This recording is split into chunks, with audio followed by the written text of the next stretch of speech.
Om Namo Bhagavate Vasudevaya.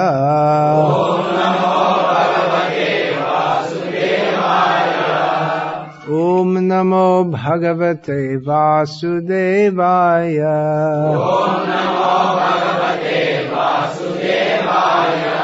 Om Namo Bhagavate Vasudevaya.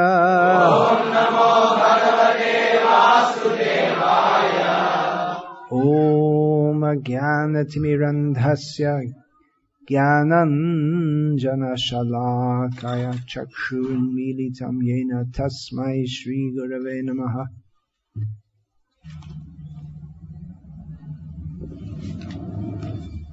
So my notes here.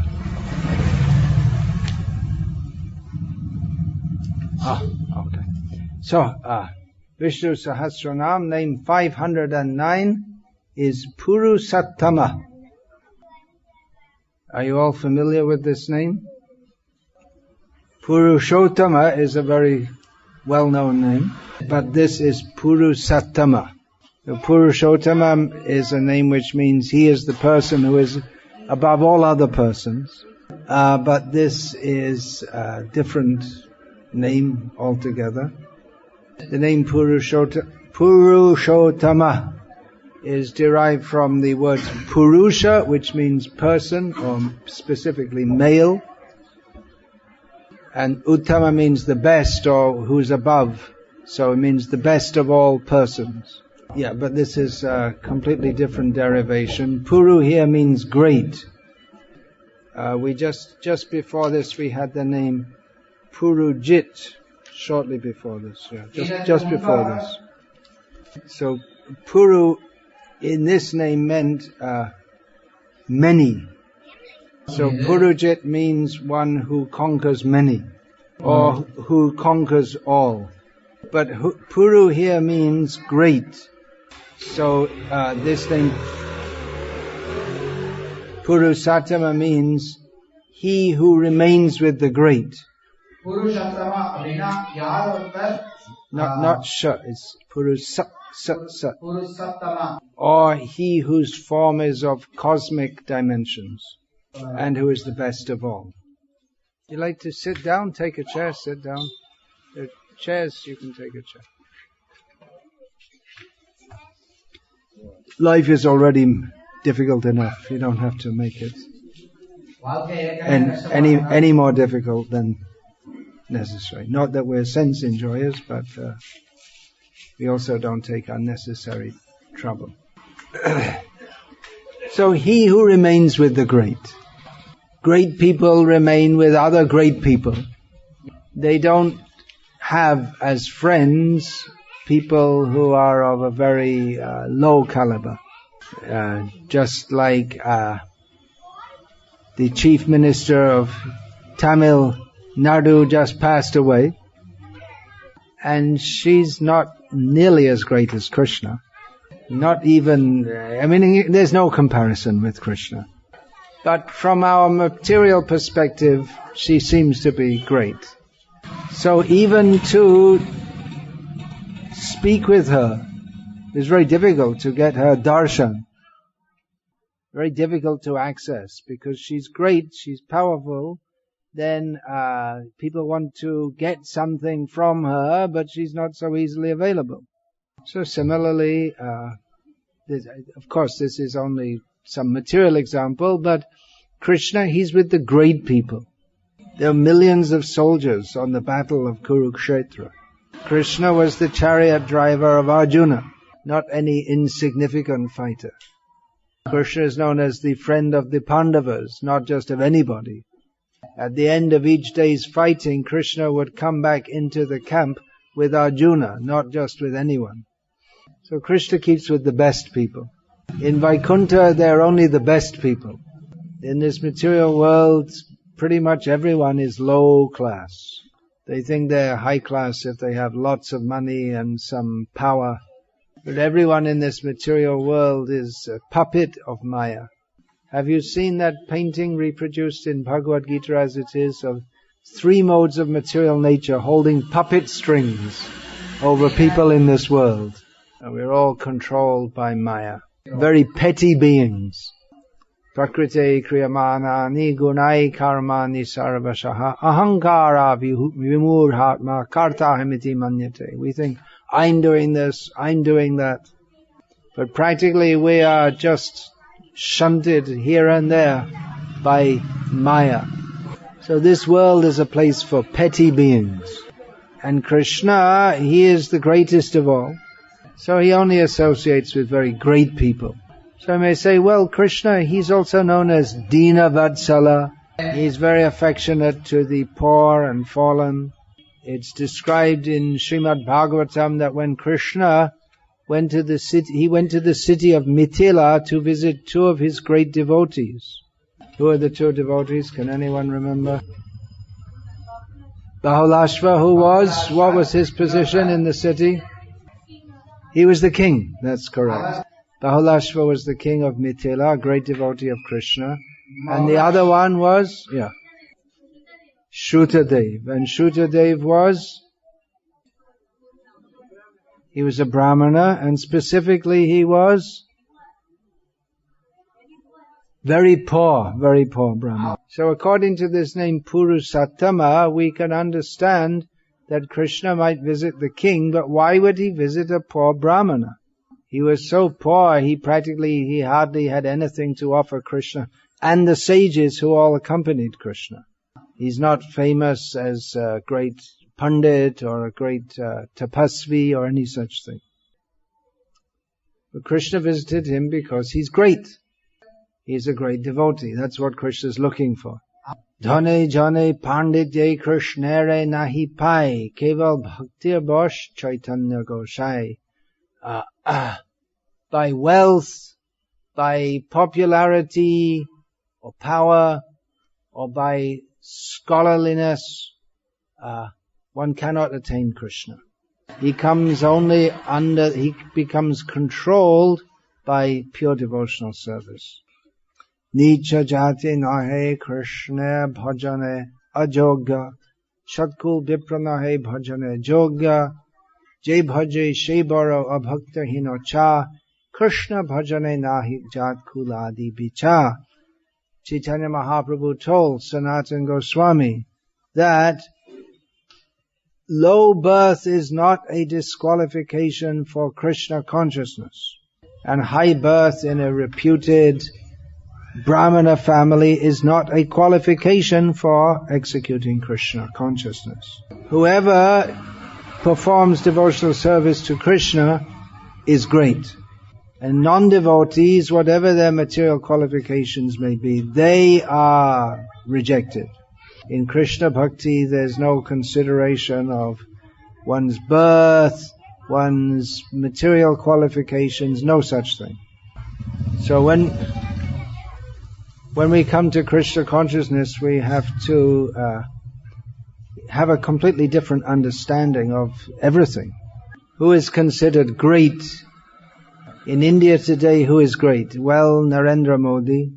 Now we have to start thinking of this, what's his name? Paniya Selvam. I remembered. Paniya means cheese and Selvam means treasure, so I managed to remember. Now we have to think of him as great. Who else is great? I still don't know who the greatest cricketer in India. I just know from the past, Sachin, he was considered great. Sachin Tendulkar is considered great. And Rajnikant is still considered great. He hasn't died yet. Oops. I guess there'll be 7 days mourning for him when he finally pops off. So all these people are considered great, but we don't consider them great. Conventionally, we offer them respect. But who is a devotee? He is actually dear to Krishna. So Krishna keeps with the great people. And actually one may be a simple, humble Vaishnava with no position whatsoever in the world. And then he goes to Vaikuntha, which is the greatest destination. Whereas one may be very powerful, famous, wealthy, but in the next life you become a cat or a dog or something even worse. Of course, even the dog thinks he's great. In the daytime, the dogs are very humble, but at night, when there's no one around, then they become big lords of the universe. So this is the disease of material existence, to want to be great. But a devotee is actually great because he worships the great, who is Krishna. Krishna, in his most intimate pastimes, associates with the inhabitants of Vrindavan, who are very, from the external point of view, are very ordinary people.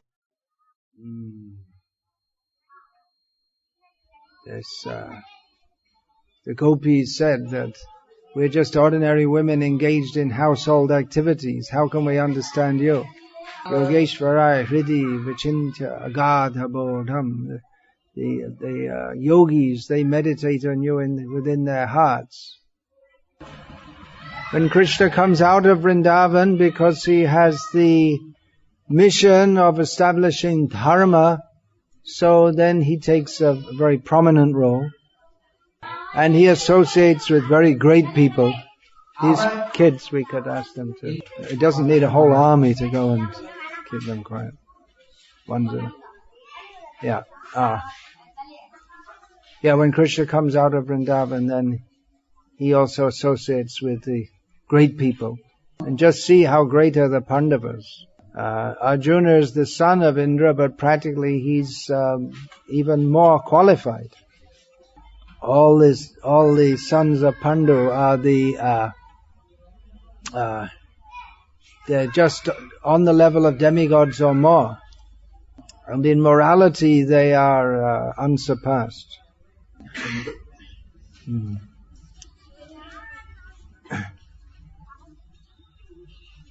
So Krishna, he associates with the great people. But we don't have to think, well, I have to become great. Devotee becomes great by serving the great. And a devotee's greatness is that he recognizes that he is very small in relation to Krishna.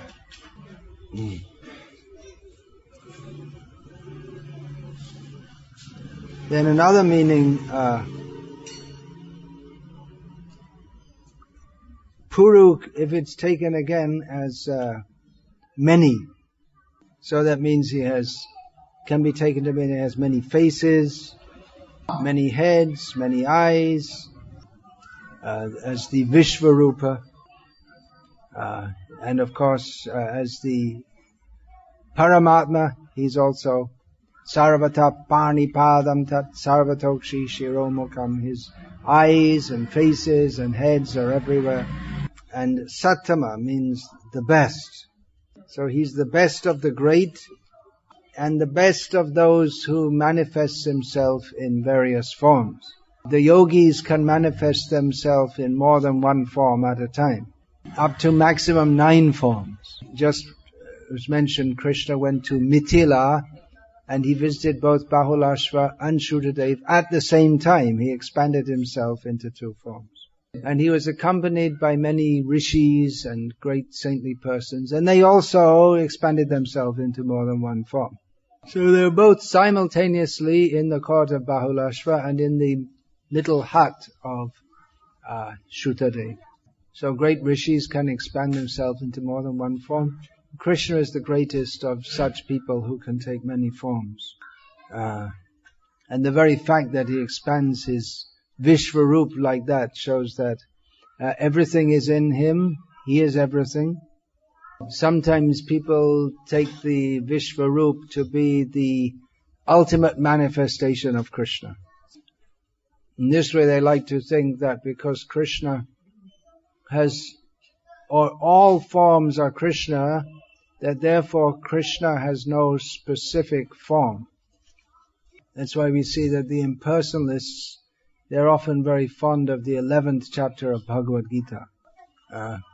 But we find that toward the end of that chapter, Arjuna asked to see Krishna, again to see Krishna's Somya Rupa, his very dear form. So if someone is very interested in power and opulence, he may be very interested in the Vishvarupa. But the devotees, they're very interested in having a loving relationship with Krishna. It's very difficult to have a loving relationship with the Vishvarupa. But Arjuna had a very intimate relationship with Krishna, the two-handed form. So although Krishna manifests the Vishvarupa, he is in one sense greater or more than the Vishvarupa. Krishna manifests the Vishvarupa, not that the Vishvarupa manifests Krishna. So in this way, Krishna is Puru sattamah. He's better even than his original form is better or more dear than the Vishvarupa. One of the commentators has put here very nicely in English that sattamah means he is significantly significant. It sounds very strange.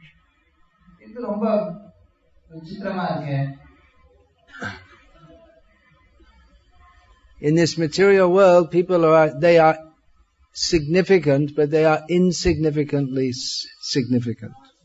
Their significance is of no actual or significant significance.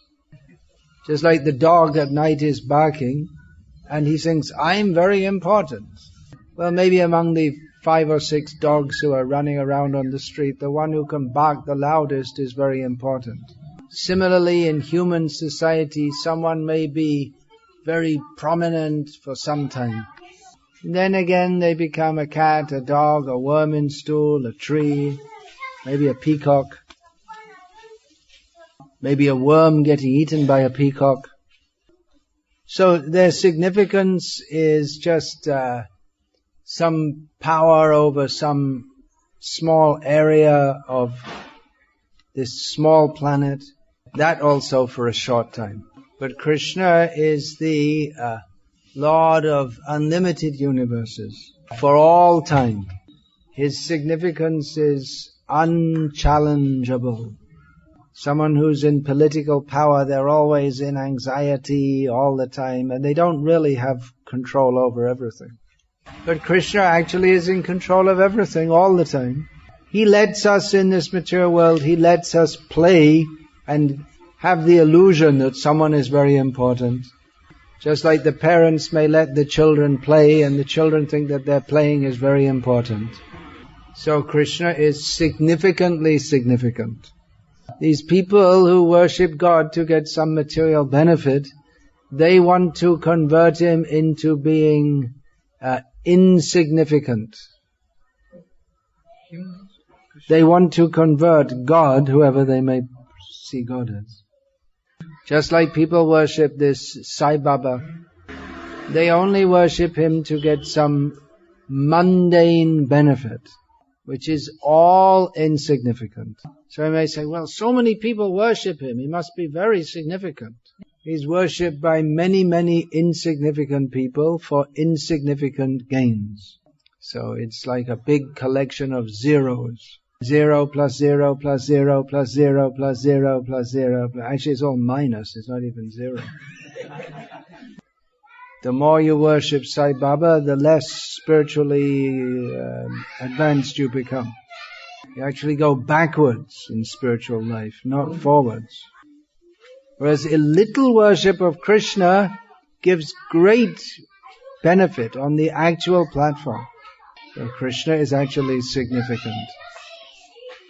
Krishna உண்மையிலேயே ரொம்ப பெரியவராக இருக்கிறார்.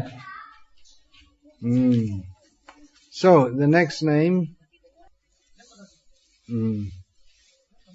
Oh, there are so many meanings. Every name has so many meanings. Oh, I missed some of them. Puru sattamah.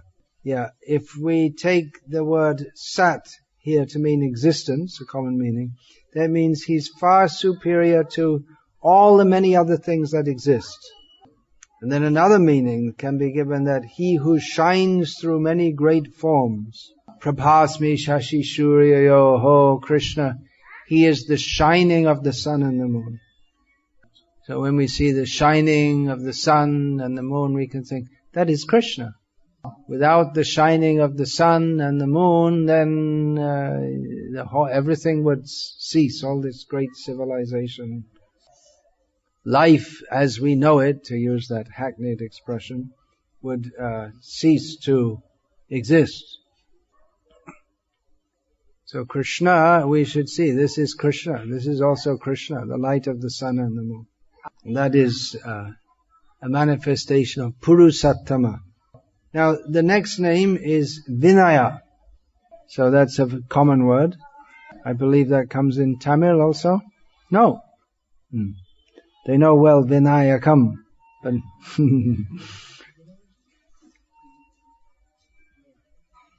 Vinay is a common word in every Indian language except Tamil and maybe Urdu and maybe... Now they give the name. They don't know what it means. Do any of you know? Any non-Tamils? Maybe? What does it mean? It means humble. No.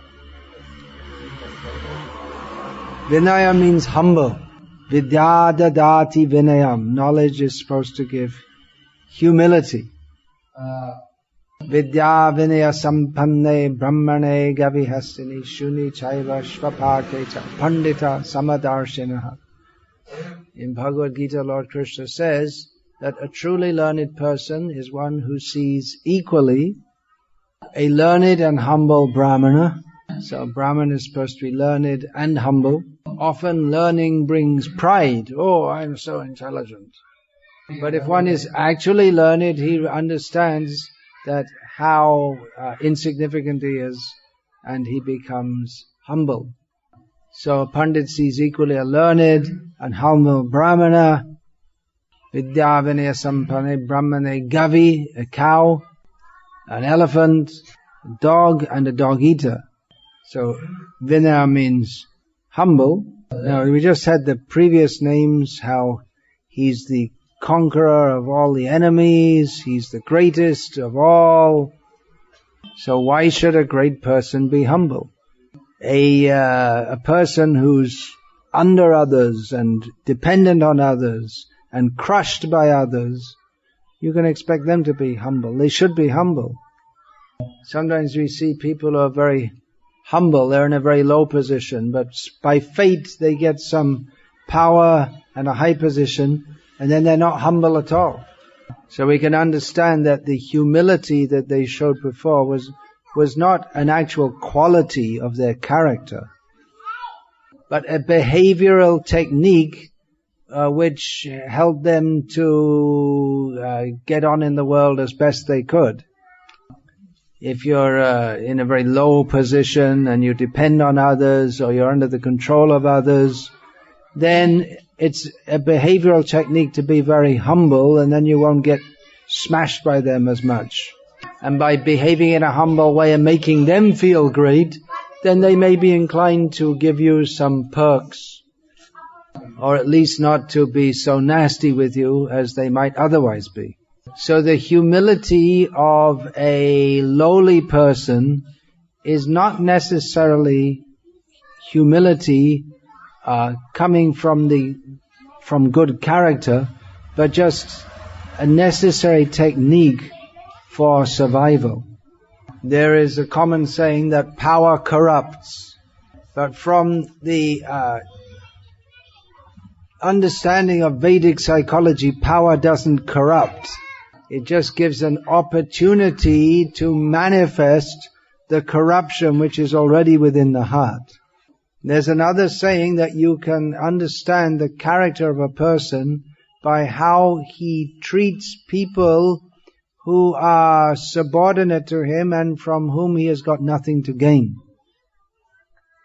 So actually the quality of humility is important for important people or great people. If they understand that, well, I'm in this position by the grace of God, and I should use it to benefit others, then that is the proper use of an exalted position. In spiritual life also, we see someone, by their humble behavior, they become recognized, and then they get some position. In spiritual life, they're recognized as a sadhu. Then they take that exalted position and they utilize it for exploiting others, maybe in a subtle, supposedly spiritual way. So one should always be humble and know that if I'm in any exalted position, that's all by the grace of Krishna and meant to be utilized in the service of Krishna. But it still doesn't answer the question of why Krishna should be humble. Because Krishna is not in a great position by the grace of Krishna. He is Krishna. And it's not that like us, Krishna shouldn't think, well, I shouldn't try to enjoy this situation for myself, because He is the supreme enjoyer. But then we may ask, where does this quality of humility come from? Everything originates in Krishna. So Krishna, even though He's so great and powerful, what He likes more than anything else is not to lord it over others, but intimate exchange of love. Krishna is Akhila Rasamrita Murti. He's the very form of all different loving exchanges. So Krishna is very happy to be the Supreme Lord, but sometimes He likes to be not in the position of the Supreme Lord. He likes to take the position of a humble servant. There is pleasure in being the loving servant of a loving master. So He expands Himself as Lakshman to serve Rama. Lakshman is also the Supreme Lord. He comes as Nityananda to serve Lord Chaitanya. Nityananda Purna Kore Chaitanya Rakam. Nityananda's function is to fulfill the desires of Chaitanya Mahaprabhu. Krishnadas Kaviraj Goswami in Chaitanya Charitamrita explains the mystery of Chaitanya Mahaprabhu's appearance. That bhakti to Krishna is so attractive that Krishna also wants to become a bhakta, to taste the nectar of bhakti rasamrita. And that bhakti rasamrita is seva sukh, the happiness of serving. So the essential element in that seva sukh is the Savya Sevaka Bhav, the feelings between the served and the servant.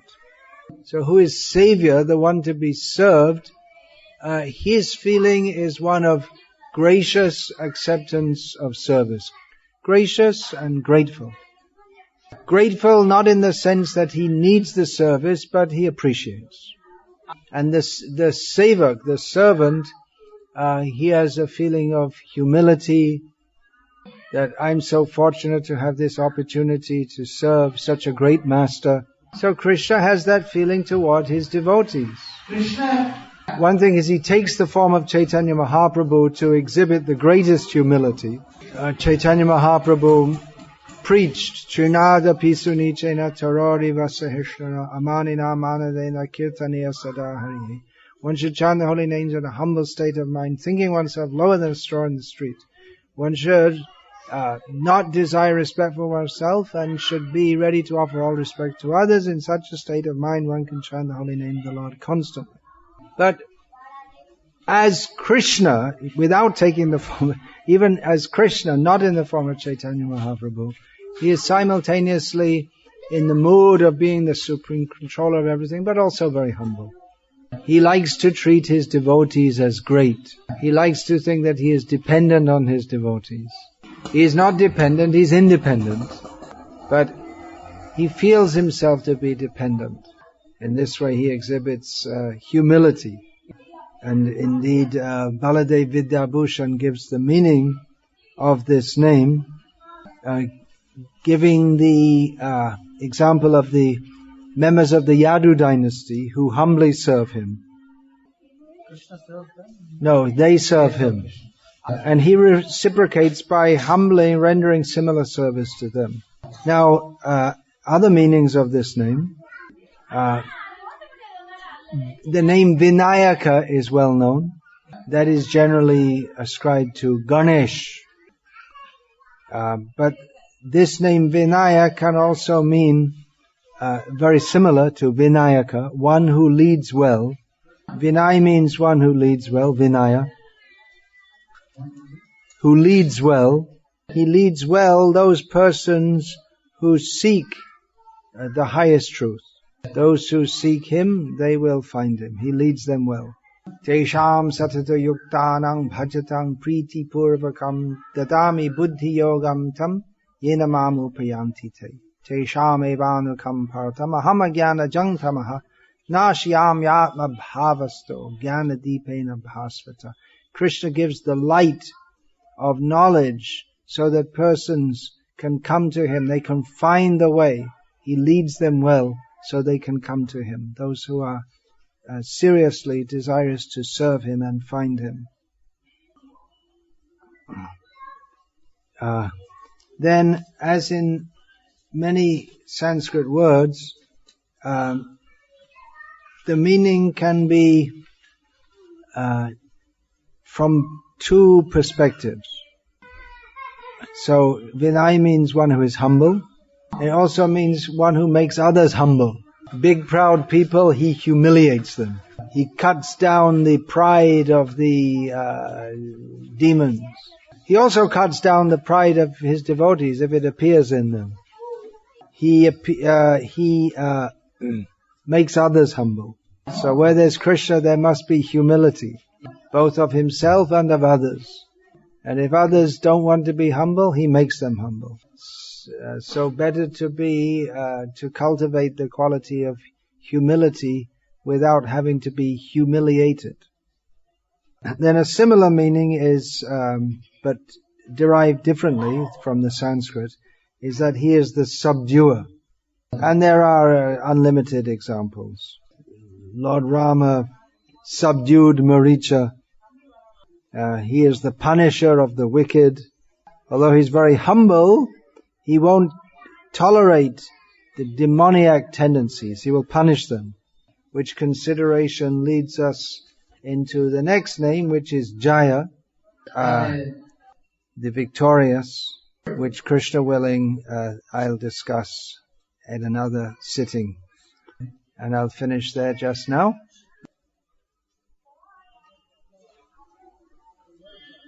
Hare Krishna.